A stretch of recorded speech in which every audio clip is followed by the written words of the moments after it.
Cher Moumina, salam alaikum wa rahmatullah. J'espère que tu vas bien et je te souhaite la bienvenue dans ce 8e épisode de cette course des cœurs vers leur Seigneur, vers Ramadan. Nous sommes à moins de 10 jours pour vivre le meilleur mois de l'année. Allahumma ballighna Ramadan. Qu'Allah nous regroupe toujours autour de sa parole et qu'il nous guide vers ce qu'il aime et agrée. Durant ce podcast, nous allons chercher ce maqam de l'apaisement, ce statut honorable, cet apaisement du cœur et du corps. Tout d'abord, il faut savoir que chaque être humain organisé dans sa vie, de temps à autre, il va revoir ses calculs sur plusieurs niveaux, de tous les actes qu'il accomplit durant ses journées, ses œuvres, ses finances, ses projets, l'éducation de ses enfants, ainsi de suite. Et bien sûr, leur interaction avec sa religiosité. Et il va faire un bilan spirituel, social, financier, intellectuel, et ainsi de suite. C'est une opération de tri, de classement, de mise en question et de prise de conscience, d'apprentissage, de recherche et de mise en œuvre que chacun de nous a besoin de pratiquer régulièrement. Cela veut dire que nous sommes prêts à tout moment. Prêts, mais à quoi exactement? Allah Azza wa Jal a dit dans Surat Al-Haqqah فَأَمَّا مَنْ أُوتِيَ كِتَابَهُ بِيَمِينِهِ فَيَقُولُ هَاؤُمُ اقْرَءُوا كِتَابِيَهْ.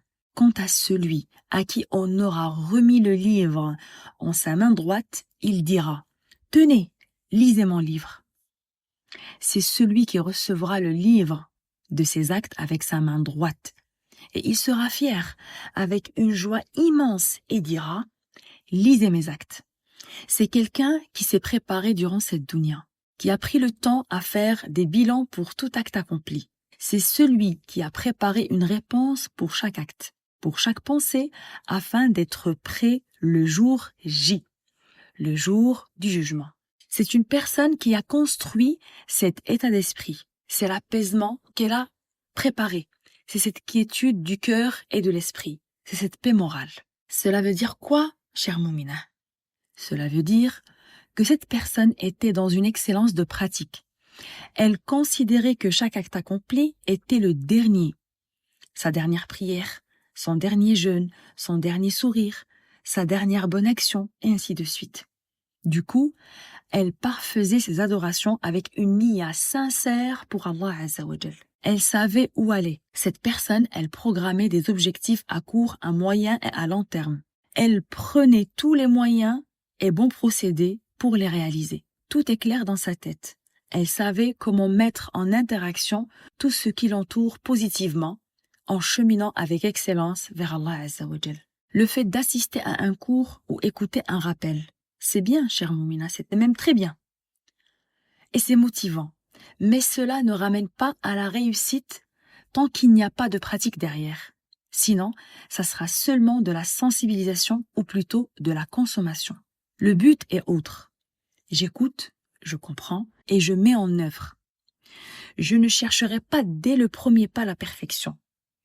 Et je ne me trouve pas des excuses pour ne pas faire.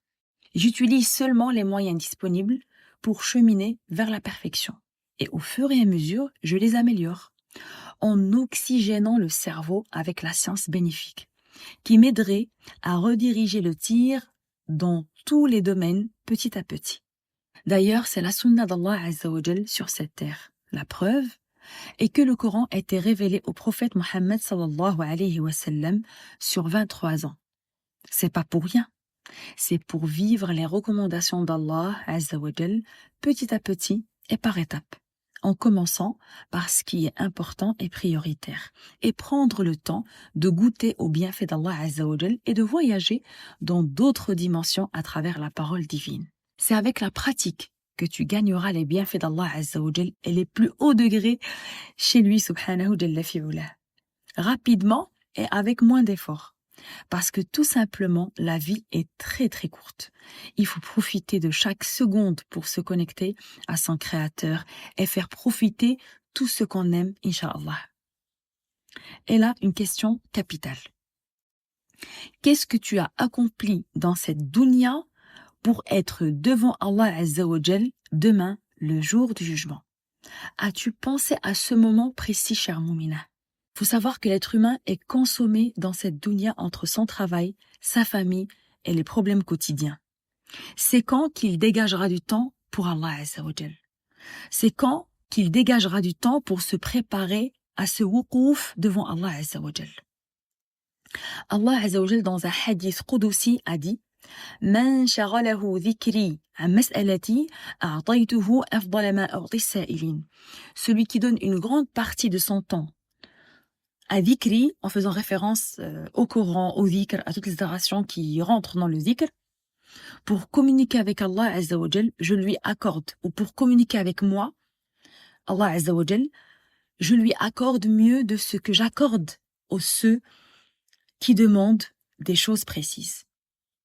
Donc, il faut faire attention à notre relation avec Allah Azza wa Jal.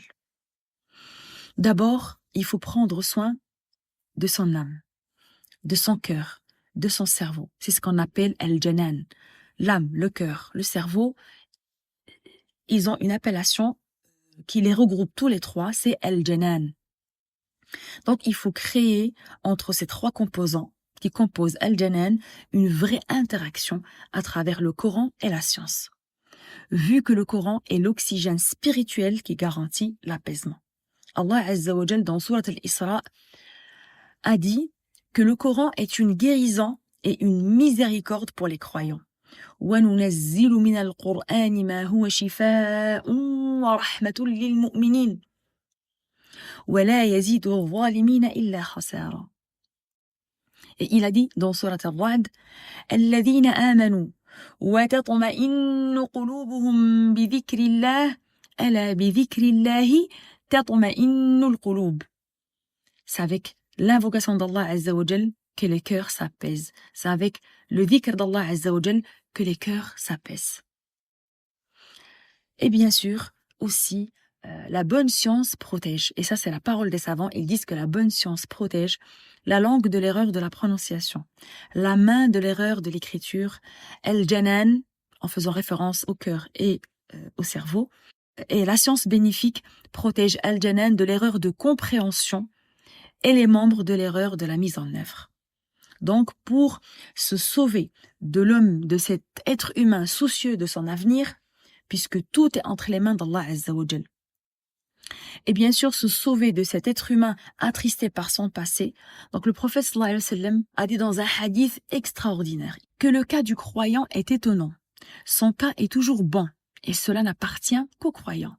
Si une joie le touche, il se montre reconnaissant, ce qui est bon pour lui. Et si un malheur le touche, il patiente, ce qui est bien pour lui. عجبا لأمر المؤمن إن أمره كله له خير وليس ذلك لأحد إلا للمؤمن إن أصابته سراء شكر فكان خيرا له وإن أصابته ضراء صبر فكان خيرا له. Subhanallah. Et pour arriver à arracher cette excellence dans le cheminement vers Allah Azza wa Jal, il faut faire le premier pas et monter la première marche. Il y a une première fois chez tout le monde. Vous allez me demander, chère Mouminat, en étant perdu comme ça, comment le faire, comment cheminer vers cette excellence de pratique et se préparer à ce jour précis devant Allah Azza wa Jal. Il faut savoir qu'Allah Azza wa Jal nous a créés et il nous a pas laissés à l'abandon. Il nous a guidés, il nous a orientés et il nous a comblés par le meilleur des bienfaits, à savoir devenir croyants et croyantes, et se soumettre à sa volonté et à ses ordres. Et afin que les croyants ne s'écartent pas du chemin dans lequel Allah Azza wa Jal les a mis, et afin qu'ils ne soient pas inconscients devant l'invocation qu'ils doivent manifester à son égard jour et nuit, Allah Azza wa Jal nous a instauré plusieurs adorations, plusieurs observances religieuses qui ont pour objectif de maintenir le lien, de maintenir la connexion entre le serviteur et son Seigneur. Et le premier lien, la première connexion, le premier aide est la prière. C'est la meilleure des adorations, la meilleure de ces observances religieuses. C'est l'obligation la plus importante de l'islam. C'est celle qui a le plus de mérite. C'est pourquoi Allah Azza wa Jal l'a instauré d'une manière particulière en comparaison avec d'autres obligations. Il a voulu donner à notre cher prophète Mohammed sallallahu alayhi wa sallam un des plus grands miracles qu'ont eu les prophètes salawatullahi alayhim, à savoir l'ascension vers le 7e ciel afin qu'Allah Azza wa Jal lui instaure cette obligation de manière directe et sans intermédiaire.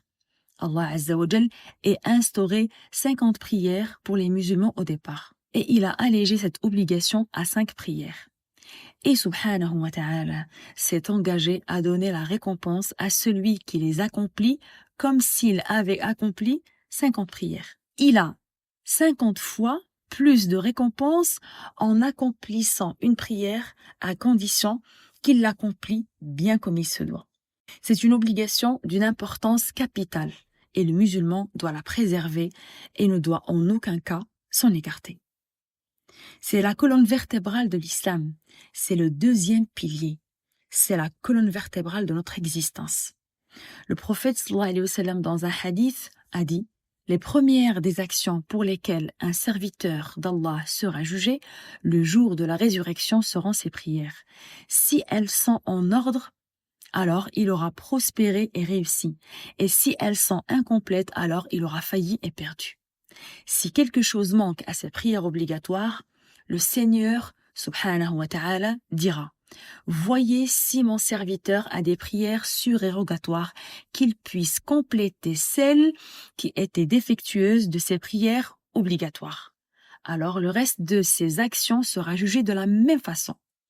أن أول ما يحاسب به العبد يوم القيامة من عمله صلاته فإن صلحت فقد أفلح وأنجح وإن فسدت فقد خاب وخسر فإن انتقص من فريضته شيء قال الرب عز وجل انظروا هل لعبدي من تطوع فيكمل بها ما انتقص من الفريضة ثم يكون سائر عمله على ذلك.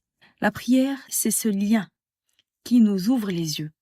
C'est ce lien qui éveille notre conscience, qui illumine nos cœurs pour cheminer vers les autres adorations. Et celles qui viennent après, c'est les prières surérogatoires. Donc on doit prendre soin de nos prières obligatoires et faire quelques prières surérogatoires.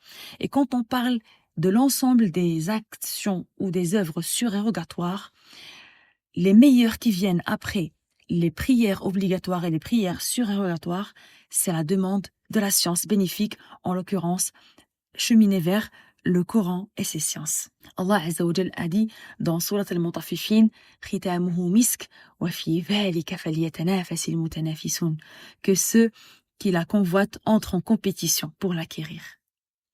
Menez cette compétition pour arracher l'excellence dans la prière, dans le Coran, dans le dhikr, le bon compagnonnage, le bon comportement et la demande du savoir.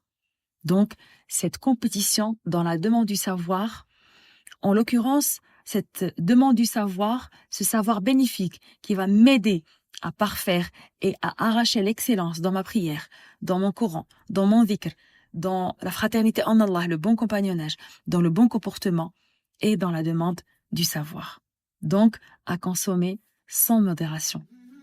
Barakallahu fiki, chère Moumina, d'avoir écouté ce 8e épisode. Et si tu l'as aimé, une chose à faire, t'abonner.